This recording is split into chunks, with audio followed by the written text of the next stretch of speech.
This is the 2022 Ontario Winter Bible School. Our speaker for this first session is our brother Tim Stiles from the Okanagan BC Ecclesia.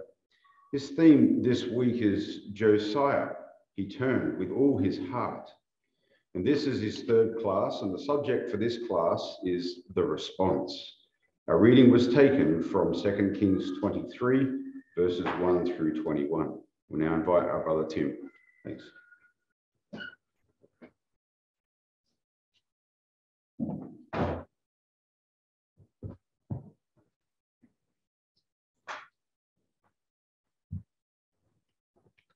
Thanks very much, Brother John. Sorry for the confusion on the reading. Good morning, brothers and sisters. Well, Josiah's era was not so unlike our own, was it? The writing was on the wall for Judah. He was living in the last days, we might say, the last days of the kingdom of Judah, and he knew it. He knew it by prophecy. God's great wrath was coming on his people for their disobedience, but that didn't make Josiah give up on his people, and that's what we hope to look at over the next couple of days. But just pause and consider, brothers and sisters, because we know the whole story, we know how events unfold. Have you ever considered the question, when the man of God came from Judah, back in 1 Kings 13 that we looked at in our first study on Sunday, and when he said that Josiah would be born and reverse all of Jeroboam's evil and burn the bones of his false priests on the altar, what really was the point? What was the point of this Josiah coming on the scene to do that? Because when that boy eventually came, it was already too late for the nation. And God decreed that they would still be going off into captivity despite his efforts. So what good was there in Josiah coming onto the scene to do this great work if it was in fact too little, too late? Was it just to make a statement so that God could prove that, well, here's Josiah, just like I said. See, I know the future. No, it was so much more than that, wasn't it, brothers and sisters? God had a purpose with Josiah, and it wasn't to save the whole nation. To be sure, God is not willing that any should perish, but he knew that the whole nation was beyond saving, just like he knew that Noah's generation was beyond saving, despite the preaching of Noah. Just like he knew that Sodom was beyond saving, despite Lot's best efforts and Abraham's earnest pleas, just like he knew that most of the world was beyond saving, brothers and sisters, despite the fact that he gave his only son for them. From the beginning of time, it's never been the masses that God could save, because the flesh is at war with the spirit, and most will choose the way of the flesh. What God knew and what Josiah knew was that despite what was inevitably coming, not everyone would choose that way. That there would be a few here and there, the remnant as we refer to them, that would be responsive to Josiah's efforts and would be spared from the wrath to come. So he threw his whole life, as it were. That's the emphasis of the record. All the rest of what we read about Josiah is that he's going to throw everything he has into saving as many of his people as he could, because he knew that some would respond. And so he wastes no time. You remember we said yesterday that it was in the 18th year of his reign that he began cleansing the temple. And it's actually in the 18th year of his reign that everything else in the record takes place until his death. He finds the book of the law. He makes the people stand to a covenant. He redoubles the effort to purge the land again, as Brother Joe read for us. He organizes the greatest feast of Passover in the history of the nation. All these things that he gets to work and does right away in response to what Huldah has said to him. So that if by any means, to lift a phrase from Paul's writings, if by any means he might save some. But from a natural perspective, the odds are all stacked against him. In the face of the prophetic word that Huldah has just told him, he's up against a nation who saw Israel's idolatry and the result of that idolatry, and still wanted it anyway. They wanted the same idolatry. He's up against the resistance of the people and the conspiracies that Jeremiah talks about in his prophecy in Jeremiah 11. He's up against people who just didn't care about the truth and the word of God anymore, as Jeremiah says in chapter 5. He's up against people who are saying, well, Yahweh's not going to do anything anyway, regardless of what they do. And so what do? Zephaniah chapter 3 says that they woke up early in the day and sinned with eagerness, is how one version puts it. The false prophets that we read about in the book of Jeremiah, they were clever, brothers and sisters. They had what we might call today a survival plan, and it was well thought out. They figured, well, we have the temple. We have the priests in our pocket. We can influence them to do and to say whatever we tell them to. And we have everything we need here. And you know what? If we integrate a little bit with the nations and be a little bit more tolerant of their gods, it will make them more tolerant of us. It will make them more receptive to us. And we'll be able to live peaceable lives right here in Jerusalem. Oh, doesn't that sound so familiar, brothers and sisters? It sounds good on the surface, but that's what happens when we ignore the simple teaching of the word for long enough.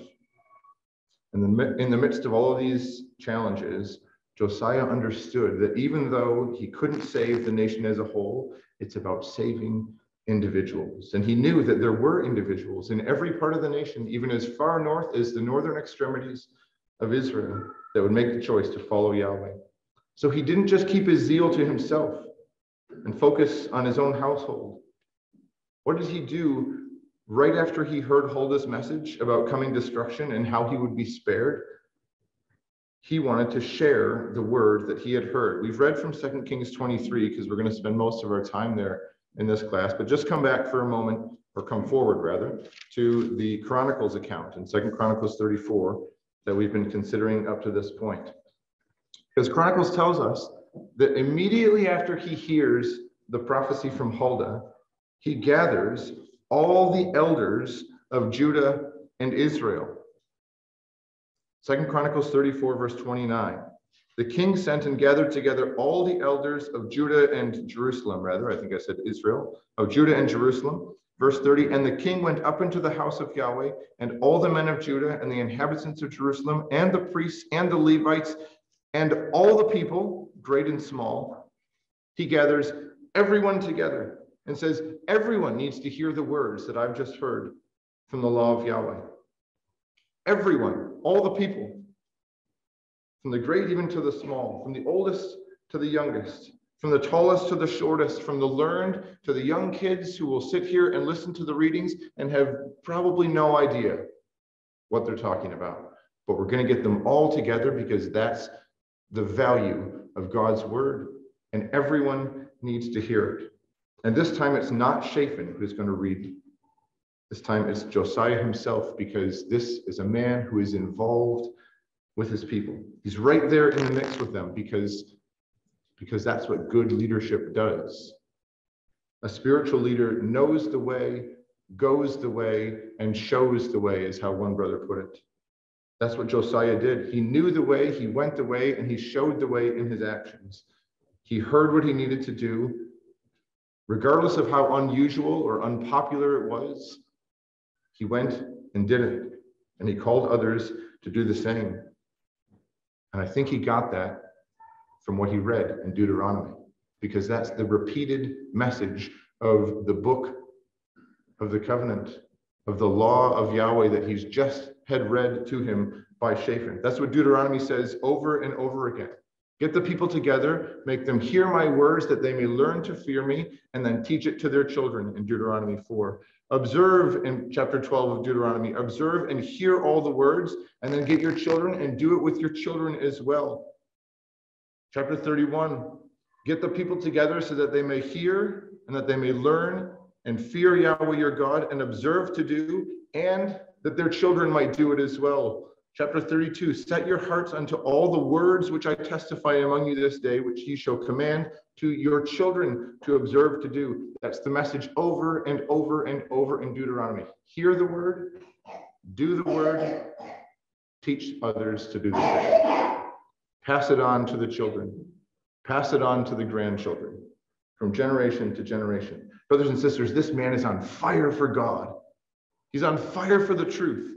And he wasn't afraid to say it and to show it. He wasn't embarrassed to gather people around for an over 2-hour reading of this book.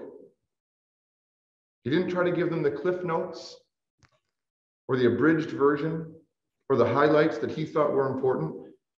Did you notice it says there in the second half of verse 30, he read in their ears all the words of the book of the covenant that was found in the house of Yahweh. That's the kind of contagious zeal for God's principles that we need to have, isn't it? And not to be embarrassed to show in front of brothers and sisters and children.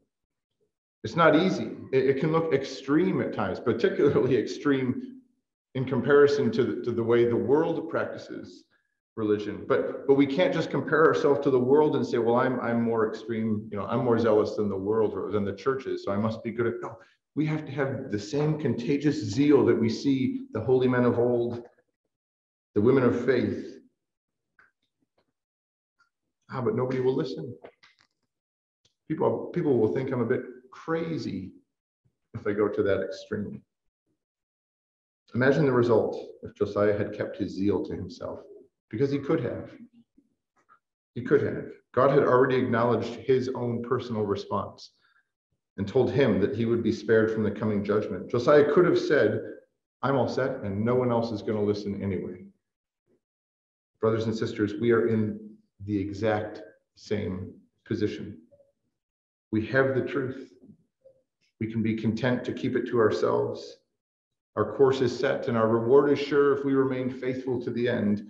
But Josiah didn't leave it at that. He went about to share his zeal and to save as many people as he could.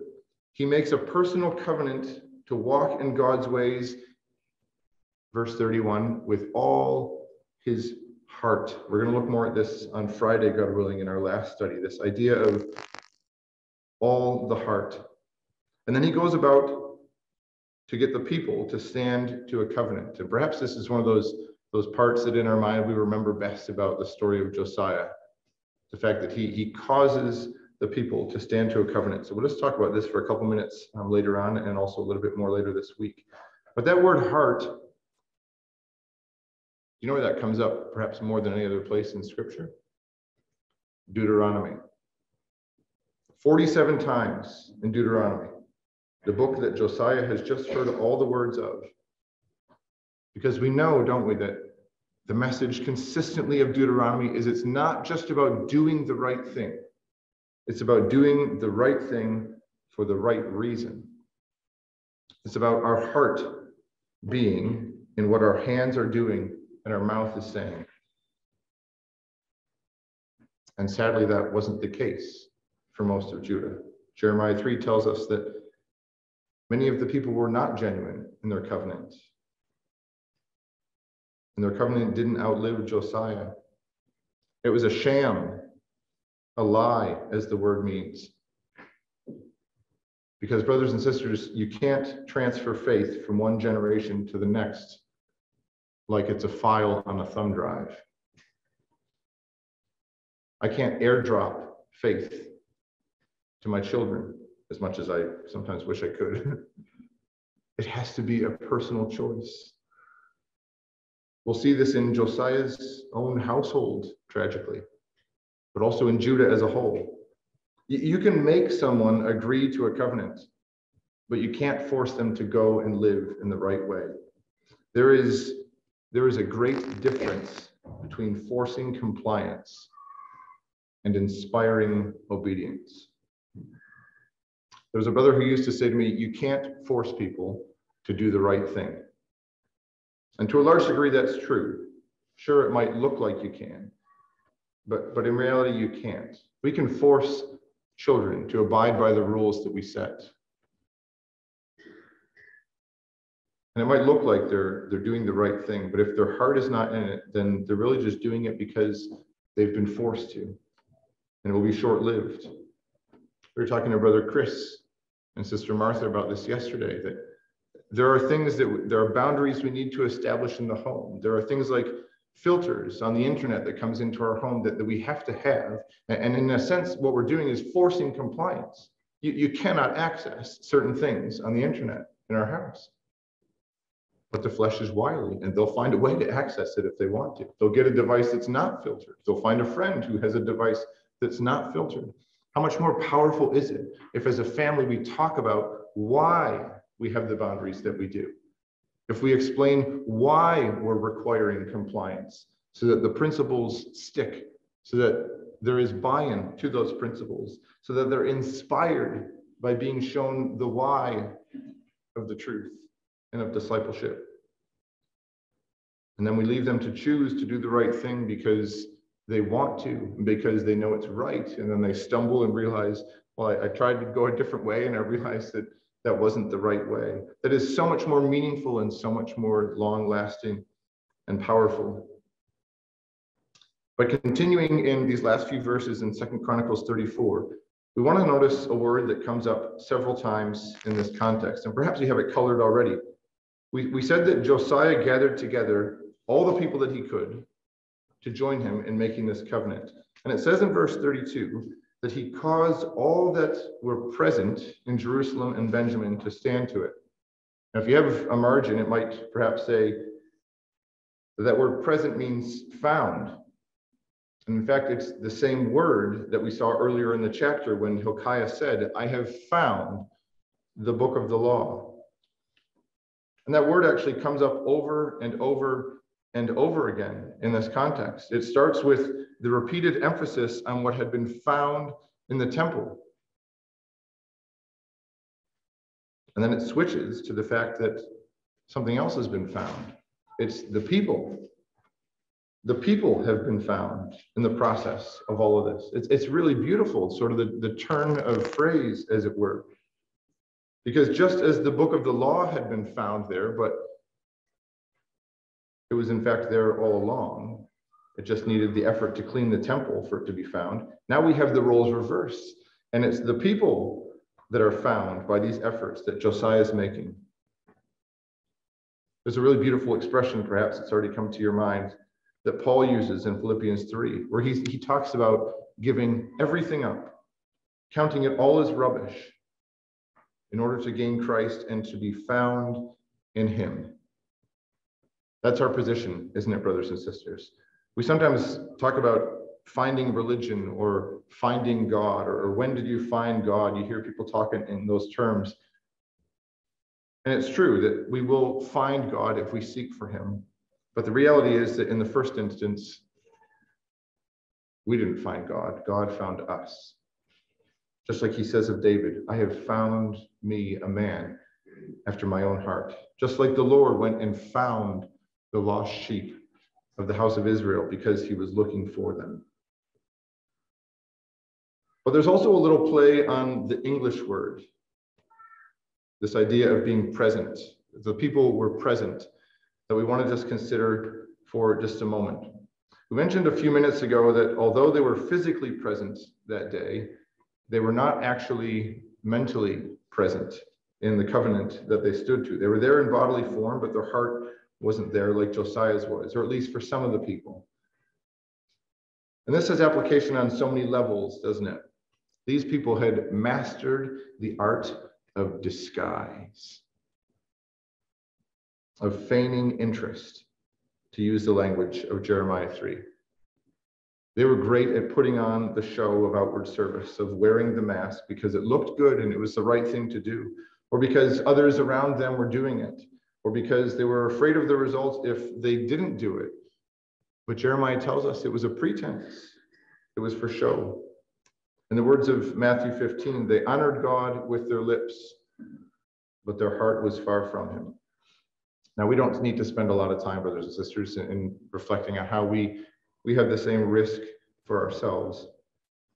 But to take it a step further from a different angle, It's not hard to take this principle and apply it in other areas of life where we can be present but not actually present.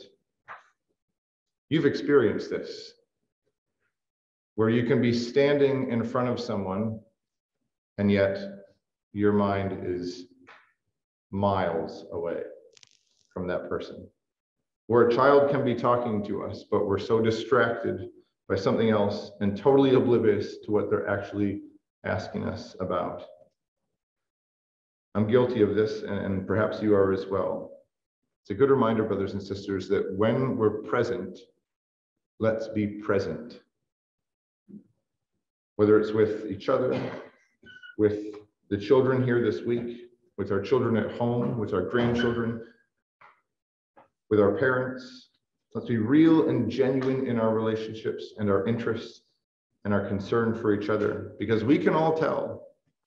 You can tell when you're having a conversation with me and Tigo is happening. Have you heard of Tigo?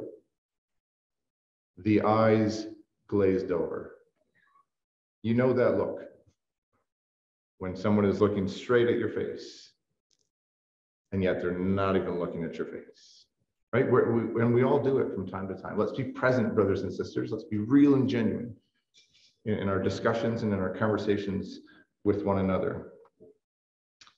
Now, after all this time we've spent primarily in Chronicles, let's come back to Kings that Brother Joe read for us.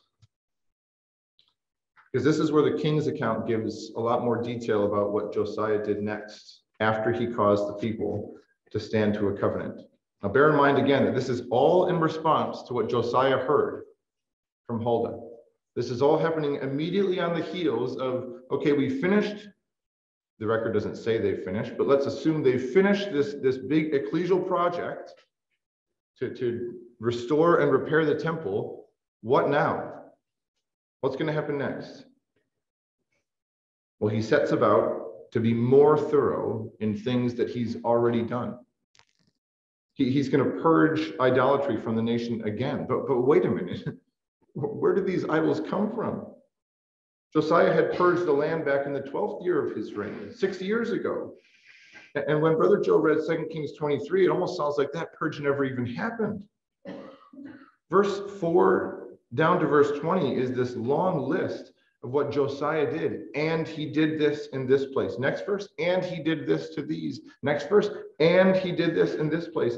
And on. He's going all up and down Judah and Israel again to purge the land again. Because often removing these types of idols and influences is something that has to occur more than once, isn't it? Sometimes it has to be done over and over again, because Josiah had cleansed the land once and then things start to creep back in. Or perhaps they were missed the first time, or perhaps there were things that we weren't sensitive to the first time. If we thought Josiah was thorough in his first purge, when you read through this section, it's like this is a man on a mission and he won't stop until the job is totally done. He's trying desperately to stamp out idolatry from the nation so that he can get rid of it out of the lives of his sons. So they'll never turn back to this. Did you notice how committed he is to totally and completely destroying idolatry from the nation? It doesn't just say that he removed idols. Over and over and over again, it tells us that he's burning, verse 4. He's burning, verse 6, and stamping it small. He's breaking down. He's defiling. He's breaking down, defiling, burning, beating down to dust, defiling, breaking in pieces, cutting down, filling the void with the bones of men, breaking down, burning, stamping small to powder, burning. This is serious effort, brothers and sisters. This is not half-hearted dedication. Josiah saw that Yahweh's anger was burning against the idolatry of the people. In verse 13 and verse 17. And there's Josiah burning the idols over and over again. It's as though he's taken hold of this message and said, Yahweh's anger is kindled against the people and against the idolatry. I'm going to make that my own spirit. God's will, my will. God's passion, my passion. What God burns for, I'm going to burn for. This is chemical and physical change. Things that cannot be undone or glued back together. Some of these things, as we said a couple of days ago, some of these things have been around for hundreds of years. They've survived previous purges because they were rebuilt or they had never been removed. And Josiah has to unwind the idolatry of previous generations before him. The altars that Ahaz made were there. The altars Manasseh had made in the temple court were still there. The high places all the way back from Solomon are still there. And the altar and the high places made by Jeroboam, the arch nemesis, are still there. But wait a minute, that altar had been rent in 1 Kings 13, and ashes had poured out of it. Where did it come from? Evidently, it's been rebuilt, because isn't that the incessant nature of our flesh? Somebody had rebuilt it. No doubt, perhaps, Jeroboam. All of this is such a powerful lesson, isn't it, about the dangers of idolatry and the insidious nature of it, and the way it creeps in or back in slowly and methodically, the wiles of our nature. We have to be so careful that just because wood and stone idols are no longer set up on our mantles at home, and high places don't exist in our cities, and priests no longer pass their children through the fire to Molech, and people don't offer their chariot horses or their fast cars to the sun god, that we don't fall into the trap of thinking that idolatry is a thing of the past. As one brother said, to conclude this would be to miss one of the strongest warnings from the most recurring problem in Israel's history. The attitude of mind that is at the heart of idolatry is alive in all of us, isn't it? It's basic to our human nature. It might look different from one situation to another, but at its core, idolatry is inherent in all of us. For example, Paul talks in Colossians 3 about idolatry, and he says that covetousness is as idolatry. And when we understand how that's the case, we understand one of the components that is actually behind idolatry. When you think of covetousness, it really is a greedy desire for something external to us that we don't have, whether that's money or status, some other external thing, someone else's position, and something that pushes aside our thoughts of God's principles. It so often involves something that man has constructed, that man values, that man has created. And it stands in the way of being wholeheartedly focused on God.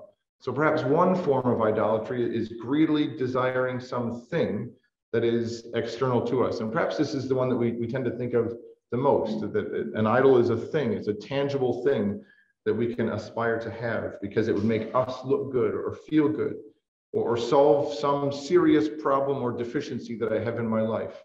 It will make everything better. That's what we convince ourselves of. But Samuel also says to Saul in 1 Samuel 15, you'll remember these words. He says, rebellion is as the sin of witchcraft, and stubbornness is as iniquity and idolatry.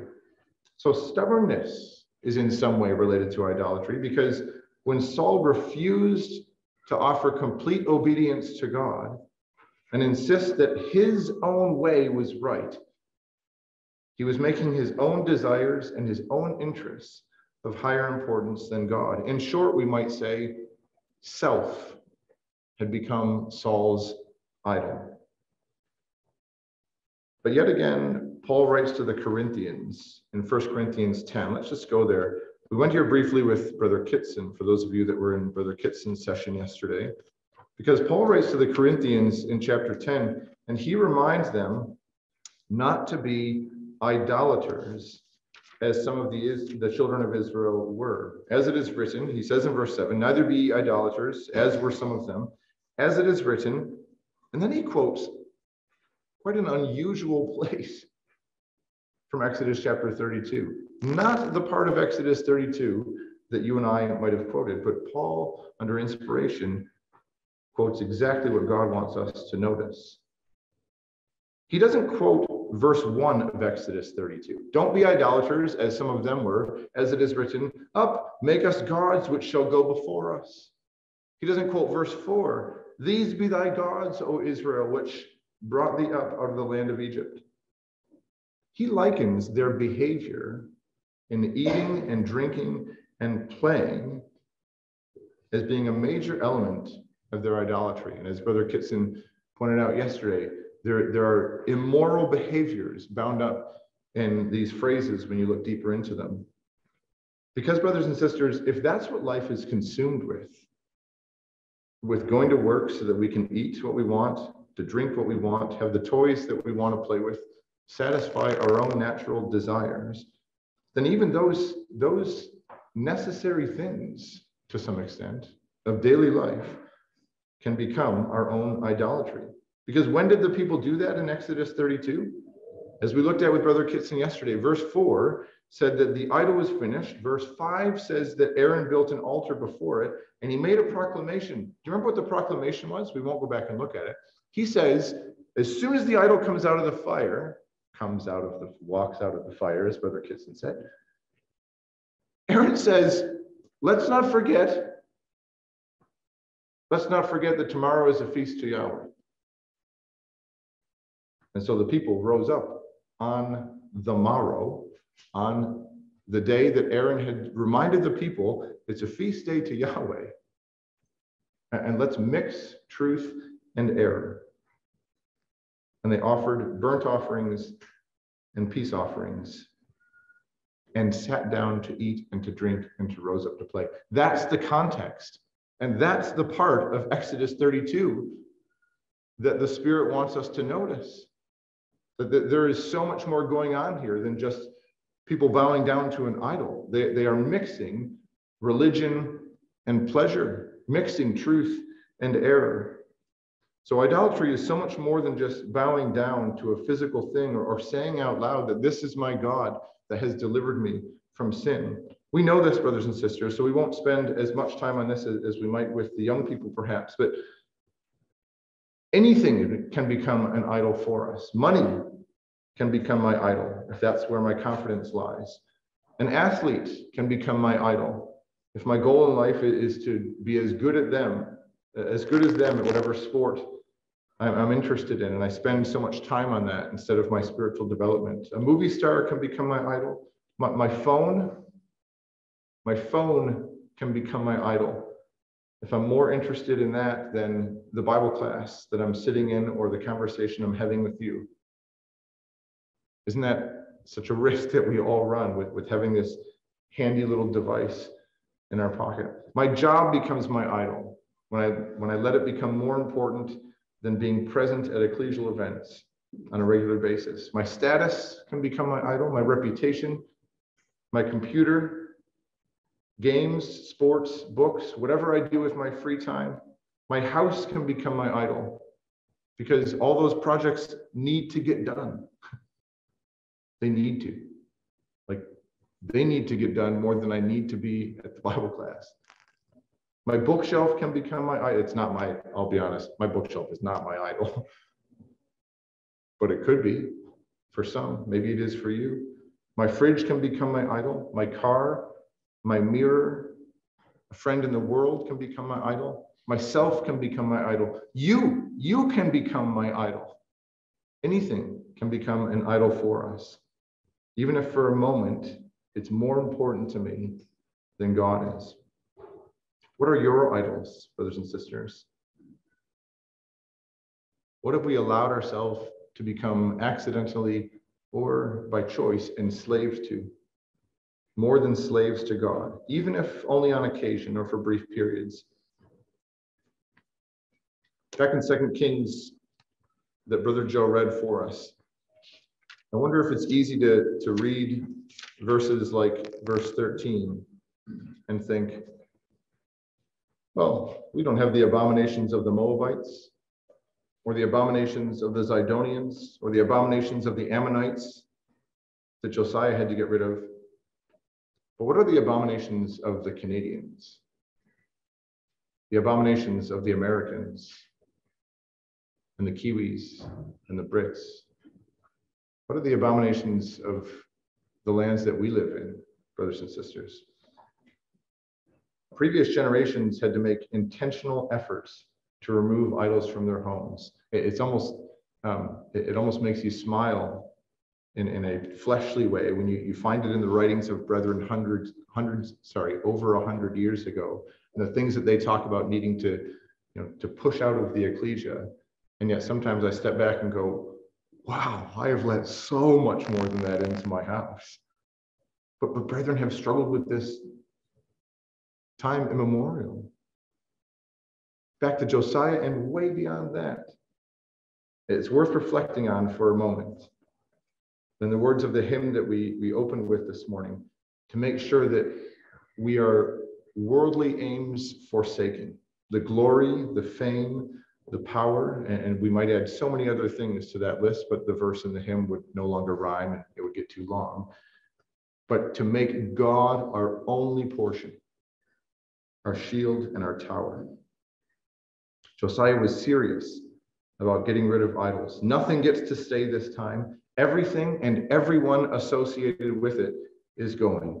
From the northern tip of Judah in Geba to the southern extreme in Beersheba, everything is going. The people who promoted the idols, the priests who were devoted to the idols, the animals that were dedicated to them. He didn't just think about it. He didn't just acknowledge that, hey, we should really go home and do something about this.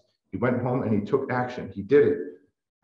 And did you notice in verse 8, the record was careful to tell us that he's breaking down high places at the entering of the gate, which were on a man's left hand as you enter. And then I wonder if the reason the record is so careful to tell us what it does in verse 13, when it says, there's also high places which were before Jerusalem on the right hand of the Mount of Olives, which is now known not by the Mount of Olives, but the Mount of Corruption, is because it's like you're coming to Jerusalem to worship, and at any turn, you have options on the left, you have options on the right. It's everywhere. And isn't that such a beautiful contrast to how we were introduced to Josiah, and we didn't read this earlier in the week, back in 2 Kings 22, verse 2, that this is a man who will not turn to the right hand or to the left, because he was going to reign over Judah at a time when options were everywhere on both sides. He's going to turn neither to the right or to the left in eliminating these options so that his people will do the same. What are we prepared to do with the idols, brothers and sisters, that need action in our lives? Maybe it's time for an idol beatdown event in our home. Maybe it's time to be honest, to have a real conversation with our young people. Maybe it's time to be prepared if we go home from Bible school this week and a child or a grandchild says to us, hey, why do we have this in the house? Or why do we do this as a family? Because as parents, it starts with us. Brother Roger Lewis said to Sister Hadassah and I several years ago something that has always stuck with us. He said, whatever your kids see you do or not do, they will perceive as completely normal in the truth. Isn't that so true? Sometimes idolatry disguises itself as something that doesn't look like idolatry. Maybe even something that looks good or wholesome. And as a family, we get caught up in it together without even realizing it. That was what happened in Josiah's day. Jeremiah says in chapter 7 that it had gotten to the point where families are worshiping the Queen of Heaven together. This is a family activity. They don't even realize it, says Jeremiah, but they're bringing shame upon themselves. And we can look at that and say, how can you get to that point? And yet we know by experience, don't we, brothers and sisters, that we get to that point. Idols have a way of creeping in, and sometimes they change over time. Sometimes as we advance in years, we become more spiritually sensitized to things and realize that something is an idol for me that I hadn't realized it was before. When you look at the history of altars and high places throughout the kings, it seems that perhaps the reason that the altars that Ahaz built and the altars Manasseh had built and the high places of Solomon, the reason they'd stuck around for so long is because on the one hand, they look fine on the surface, even useful perhaps. They can be used for the right things. They can be used for worshiping God. They can be used for the CYC. That's what often happened during the period of the kings. But that's not what God wanted to happen, was it? He didn't want the high places. He wanted one place. As Brother Kitson said yesterday, it's the spirit of Jeroboam that says, who needs to go to Jerusalem anymore? We have found an easier, more convenient, more appealing, cheaper, more affordable, so I have more funds for other ecclesial projects way to worship God. What was Josiah's solution? To get rid of it once and for all. Each of us has different idols, brothers and sisters, and some idols need different treatment than others. But let's be careful that we don't allow ourselves to put up a wall and think that what we have now is all okay, or that when our young person comes to us and says that they have an idol, that we're honest and we're prepared to get rid of it, even if it's at great sacrifice or great cost to ourselves. Don't worry about the money that we wasted on the idol. Just get rid of it like Josiah did. And sometimes it needs these periodic repurges like he did as well. But leaving idolatry behind, let's come to the end of this section just in our last couple of minutes. Because amidst all of this burst of activity in every verse from verse 4 to 15, it's like Josiah is going from one place to the next, to the next, to the next, working at 100%, burning, smashing, breaking down, burning, smashing, breaking down. And then he comes to this place of great significance, and the pace of the record changes completely. He's in Bethel in verse 16, and he sees some 300-year-old sepulchres.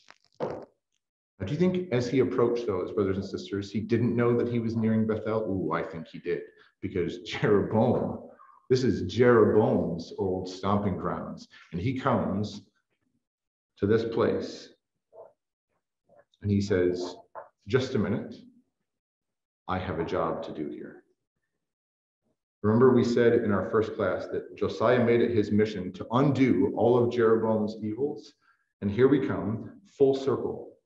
He takes the bones out of the graves, and he burns them on the smashed down altar that had just been destroyed in verse 15. But as he's doing this, he comes to one grave in particular. It's the grave of the man of God from 1 Kings 13 who had prophesied his birth. Well, I think that man had so much significance to Josiah, even though he never met him. That man who had foretold his birth and what he would do to the altar and the bones of the priests, that prophecy had special meaning for him. He had never forgotten it. But it wasn't just that prophecy that he remembered, because he remembered what happened to that man of God and that somewhat obscure story that we don't learn as much about in Sunday school, that after he had made that prophecy and left Jeroboam to travel home, he was met by an old prophet along the way. And Josiah knew that old prophet's bones were there too. And he left them both alone. Oh yes, this story stuck in Josiah's mind. And it was a sobering reminder for him as he looked upon their graves and instructed his men to leave their bones alone. Why was that story so important to him, brothers and sisters? Beyond just the fact that it prophesied of his birth.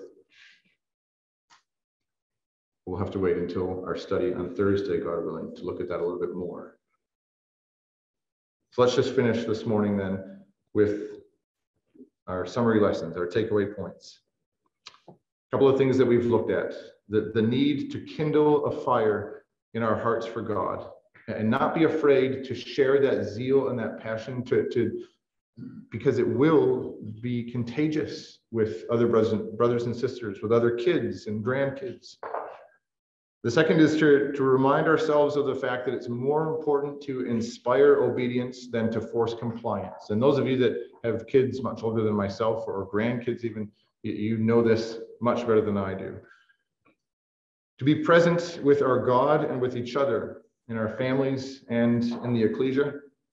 Finally, to purge idolatry from our lives and our homes, and be prepared to do it on an iterative basis, that sometimes it needs to happen over and over again, periodically, every new year perhaps. The unfortunate part about Josiah's purge, of course, is that he pulverized and beat to dust all the idols he could see, but he couldn't touch the ones in the hearts of the people. We could focus on how and why Josiah's efforts were unsuccessful to convert the nation because, well, after all, he went about it the wrong way. He caused the people to stand to a covenant. We could try to demonstrate that point, brothers and sisters, but I don't think that's how God bears the record out. Because remember, responding to God's call has always been and always will be a matter of personal choice.